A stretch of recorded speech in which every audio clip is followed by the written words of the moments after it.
Hello guys, my name is Gopal Meghwal. Today I am talking about Bharat के वीर पुत्र महाराणा प्रताप।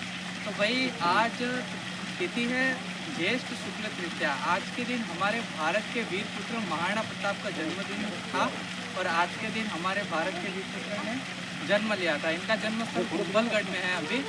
तो मैं इनको जब भी याद करता हूँ तो मुझे मेरे दिमाग में सिर्फ दो ही चीज़ याद आती है कि इन्होंने सिर्फ 20,000 राजपूतों को लेके 1 लाख मुगलों के सामने इन्होंने युद्ध लड़ा था और साथ ही साथ इन्होंने सभी मुगलों को मेवाड़ से खदेड़ दिया था और अकबर के सामने इन्होंने भयंकर युद्ध लड़ा था, जिस युद्ध को हम हल्दी घाटी का युद्ध कह रहे हैं। और दूसरी चीज़ मुझे ये याद आती है कि ये मेवाड़ के राजा होते हुए भी इन्होंने मुगलों के सामने हार नहीं मानी। इन्होंने अपने महल भी छोड़ दिए थे और जो सोने चांदी के बर्तनों में वो खाना खाते थे वो भी उन्होंने छोड़ दिया था।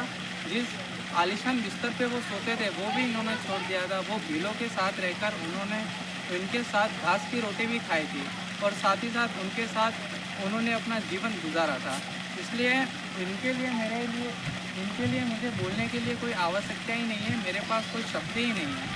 तो मैं जब भी इनको याद करता हूँ तो मेरे जहन में सिर्फ दो पंक्तियाँ याद आती है। फर्स्ट ऑफ ऑल, वन कहाँ तक पाला जाए, युद्ध कहाँ तक टाला जाए, राणा का तो वंशज है, फैक जहाँ तक भाला जाए, दोनों तरफ लिखा हो भारत, सिक्का वही उछाला जाए। एंड सेकंड लास्ट इज, चिंता को तलवार की नोक पे रखे वो राजपूत, जो रेत की नाव लेके समंदर से सर्फ लगाए वो राजपूत, जो अंगारों पर चले फिर भी अपनी मूछों को ताव दे वो राजपूत, और जिसका सिर कटे फिर भी धड़ दुश्मन से लड़ता रहे वो राजपूत। जय एकलिंगनाथ, जय मेवाड़।